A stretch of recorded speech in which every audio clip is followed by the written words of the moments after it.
Part 1. A man wants to find out about a language course. Listen to the conversation between the man and the woman and answer the questions. First, you have some time to look at questions 1 to 4.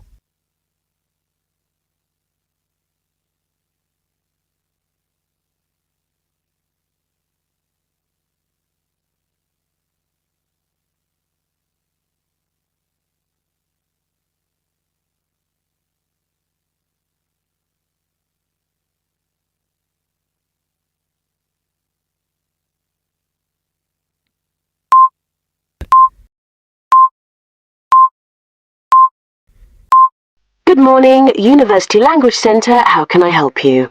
I'm interested in doing a language course. I did Mandarin last year and now I'd like to do Japanese. Can you give me some information about what courses are available at your centre and when they start, that sort of thing? Yes, certainly. Well, we actually offer a number of courses in Japanese at different levels. Are you looking for full-time or part-time? Oh, I couldn't manage full-time as I work every day, but evenings would be fine and certainly preferable to weekends. Well, we don't offer courses at the weekend anyway, but let me run through your options. We have a 12-week intensive course, 3 hours, 3 nights a week. That's our crash course, or an 8-month course, 2 nights a week. I think the crash course would suit me best, as I'll be leaving for Japan in 6 months' time. Are you a beginner?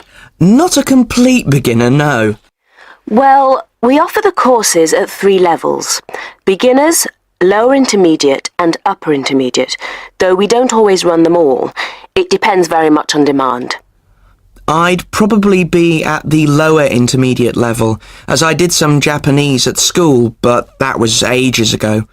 Right. Well, the next Level 2 course begins on Monday the 12th of September. There are still some places on that one. Otherwise, you'd have to wait until January or March. No, I'd prefer the next course. The woman asks the man for some details about himself. Look at questions 5 to 10.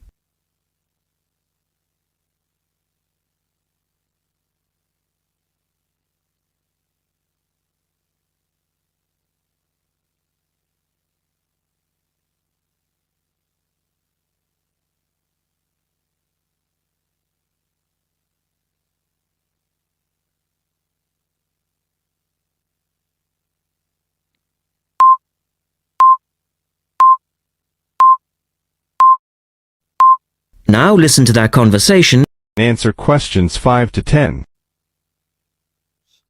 Right. Can I get some details from you then, so I can send you some information? Sure. What's your name? Family name first. Haggerty, Richard. Hagarty? No, Hagerty. Oh, okay. And your address, Richard? Well, perhaps you could email it to me. Right. What's your email address? It's Ricky45, that's one word, RICKY45, at hotmail.com. And I just need some other information for our statistics. This helps us offer the best possible courses and draw up a profile of our students. Fine. What's your date of birth? I was born on the 29th of February, 1980. 1980? So you're a leap year baby. That's unusual. Yes, it is. And just 1 or 2 other questions for our market research, if you don't mind. No, that's fine. What are your main reasons for studying Japanese? Business, travel, or general interest? My company's sending me to Japan for 2 years. All right, I'll put down business. And do you have any specific needs? Will there be an emphasis on written language? For instance, will you need to know how to write business letters, that sort of thing?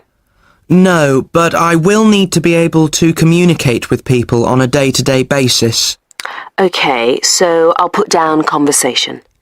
Yes, because I already know something about the writing system at an elementary level, and I don't anticipate having to read too much. You said you'd studied some Japanese. Where did you study? 3 years at school. Then I gave it up, so I've forgotten a fair bit. You know how it is with languages if you don't have the chance to use them. Yes, but I'm sure it will all come back to you once you get going again. Now, once we receive your enrolment form, we'll contact you. That is the end of part 1. You now have half a minute to check your answers.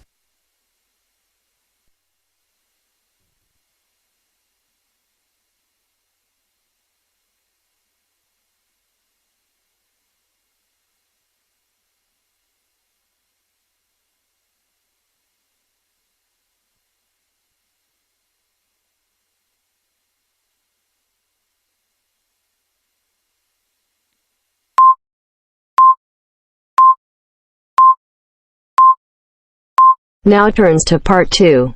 Part 2. A discussion between a college receptionist, Denise, and a student named VJ about learning a language. In the first part of the discussion, they are talking about the course VJ will study. First, you have some time to look at questions 11 to 17.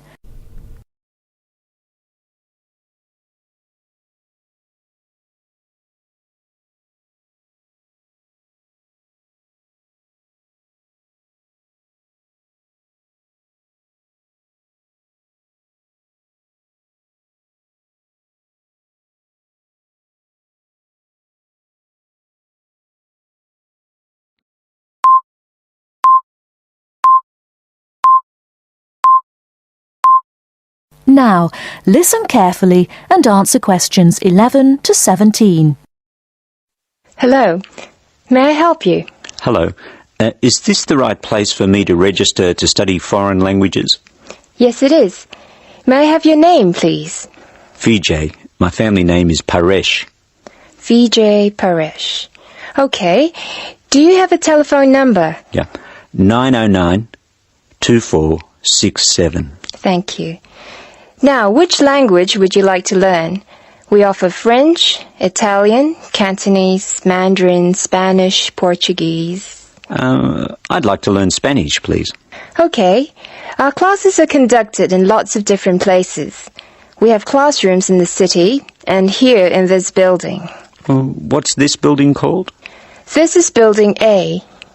I work near here, so it'd be best to study in Building A. What time do you want to come to lessons? They go on for 3 hours and they start at 10 a.m., 4 p.m. and 6 p.m.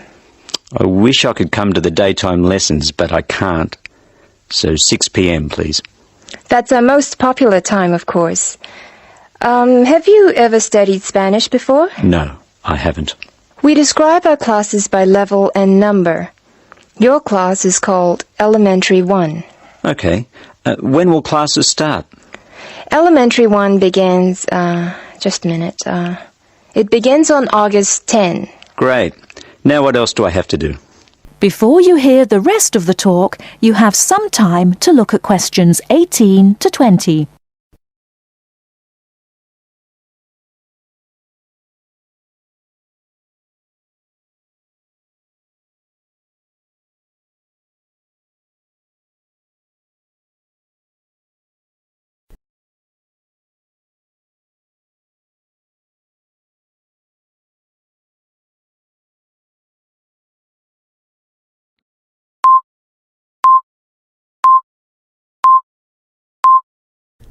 Now listen and answer questions 18 to 20. I'm sorry, Vijay. What were you saying? I wanted to know what else I had to do. Oh, of course. Please go to the building on the other side of Smith Street. I want you to go to the reception area first. It's just inside the door on the left as you enter from Smith Street. Give them this form. Okay. Do I pay my fees there? No, but the fees office is in the same building. Go past the escalators and you'll see a games shop. It's in the corner. The fees office is between the games shop and the toilets. Thanks. Where can I buy books? The bookshop is opposite the lifts. It's right next to the entrance from Robert Street. Your offices are spread out. Not as badly as they used to be. By the way, we offer very competitive overseas travel rates to our students. Oh, I'd like to look into that. Of course. The travel agency is at the Smith Street end of the building, in the corner next to the insurance office. Thank you very much. Bye. That is the end of part 2. You now have half a minute to check your answers.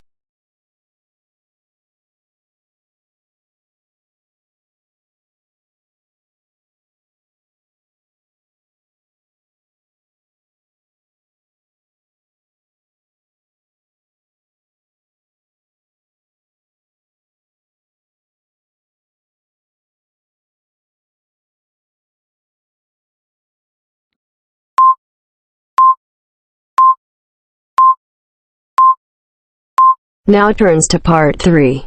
Part 3. You are going to hear a conversation between Anne and Marcia. In the first part of this conversation, they are talking about the commands of training dogs. First, look at questions 21 to 25.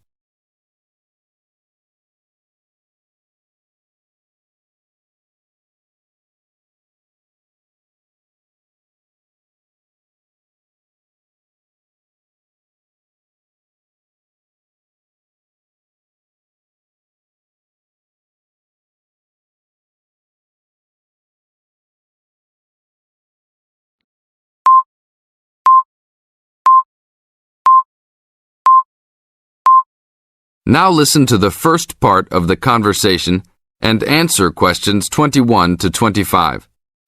So that research paper we have to do next, the one about how are different styles of training dogs, how do you think you'll approach writing it? You know, I've been thinking about it. I feel that the best way to write it is to divide the paper into 2 main parts.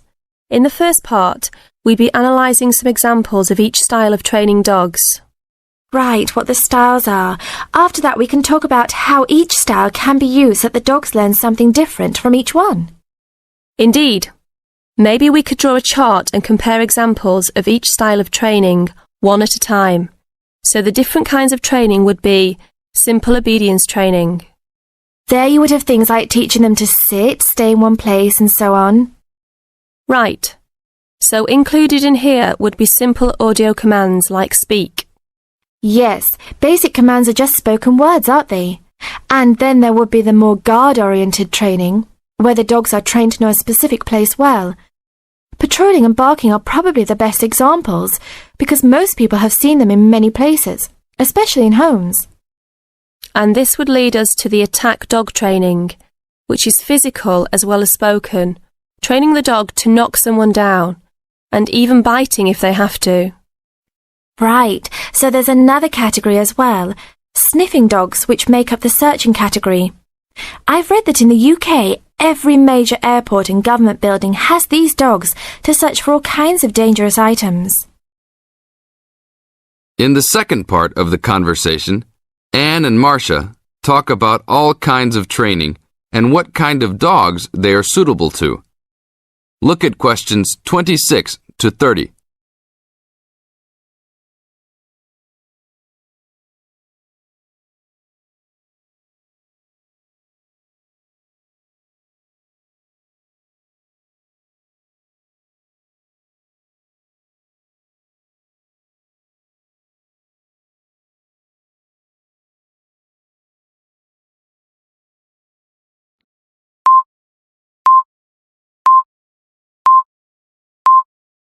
As you listen to the conversation, match A, B, C with the following forms of dog training. Listen carefully and answer questions 26 to 30. I can believe that. Well, we have a good list to build on. We're finally getting started now, so let's try to figure out when each type of dog training should be used. I guess we can start by trying to figure out the best situation for each type of dog training. What do you mean? What I mean is whether each type of training should be used with different kinds of dogs. We could use basic obedience training, for example, and ask whether it's more useful for a small dog, a medium-sized dog, and so on. In this case, I'd say obedience training is best with small dogs because they tend to get excited easily, and this will help keep them out of trouble. OK, that makes sense. Then let's look at physical training. Even though some people think it's ideal for every breed of dog, I think it's better suited to the larger kinds. Small dogs usually just aren't smart enough to understand the physical commands, and they can even get hurt from them. The specialised sniffing training is the same. I think they're better with the more intelligent breeds of dogs, and they're hardly ever useful with really small dogs. Attack training, however, can be useful for every kind of large dog, as long as the dog is treated well and given a lot of care and attention. All right, and what about guard training?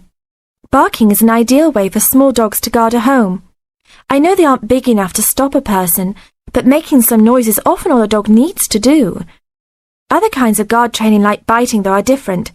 I'd always plan to teach those to a smart dog, give them a chance to use their brains and defend their homes. I'd have to agree. Trainers often just teach large dogs to bark at a person when they think something isn't right. But if they know how to use physical skills in a bad situation, they could save their owner's life someday. Yes, I suppose that different people would have different needs for their pets. Right, and different trainers would recommend different methods for different breeds. That is the end of part 3.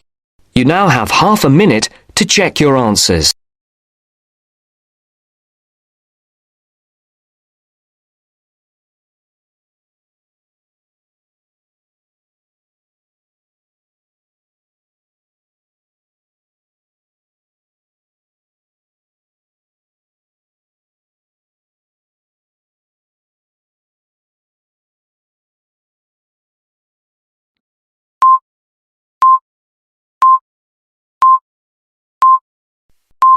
Now turns to part 4.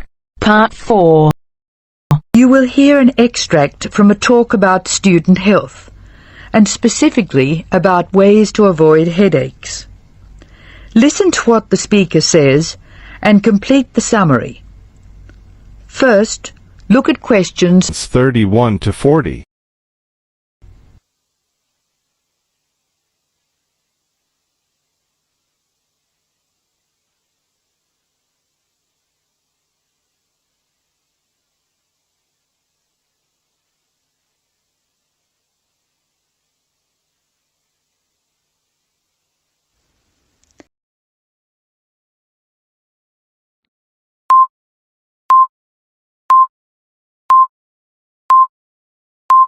As you listen to the talk, answer questions 31 to 40. Hello, welcome to the Student Orientation Programme. Today's session is on health issues, and this talk is about headaches and how to avoid them. It may surprise you to hear that headaches are often caused by hunger. In fact, one study suggested that 70% of headaches are related to hunger, which makes it the principal cause. The advice is simple. Eat 3 meals a day and try to keep to a fairly regular schedule of meals. People associate noise with headaches, and for most of us, excessive noise creates the conditions for a headache. Very loud noise is unpleasant, and people usually remove themselves from it. Having said that, younger people tend to tolerate noise better than their elders, so I may be leaving noisy places far earlier than you. Just remember that exposure to too much noise may predispose you to a headache. Of course, we all associate headaches with studying. In fact, the headache probably doesn't come from the studying so much as from being tense. When we study hard, we often hunch over our work. Try raising your shoulders and tensing them, and now relax. Can you feel how much more comfortable a relaxed stance is?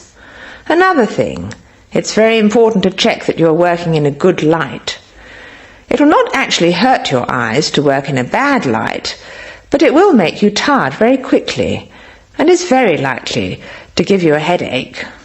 What's more, if you have the book flat on a desk in front of you, it will be harder to read, and you'll have to hold your head at an odd angle. It is wise to have a book rest, which raises the material you are reading 45 degrees to the desk. This will help reduce your chance of a headache. Try to relax before bed so that you will be relaxed when you try to sleep. A soak in a hot bath may be helpful. It's also important to really sleep when you go to bed. A good mattress is a wise investment for people who want to avoid headaches. This talk seems to keep coming back to tension. Tension may cause you to chew too forcefully, clench your jaw or grind your teeth, and this in turn may lead to headaches. It is very easy to say that you shouldn't grind your teeth, and very hard to stop, particularly if you grind your teeth in your sleep. Try to avoid situations which will make you tense, particularly just before bed. If you do compulsively grind your teeth in your sleep, ask your dentist about a soft mouth guard. In general, try to eat regular meals and avoid tense situations. Be sure you get plenty of exercise. Hopefully your headaches will be greatly reduced. One other thing I should point out, avoid smoky rooms and cars. Such places certainly encourage headaches, and the smoke may be doing you quite serious long-term damage. That is the end of part 4. You now have half a minute to check your answers.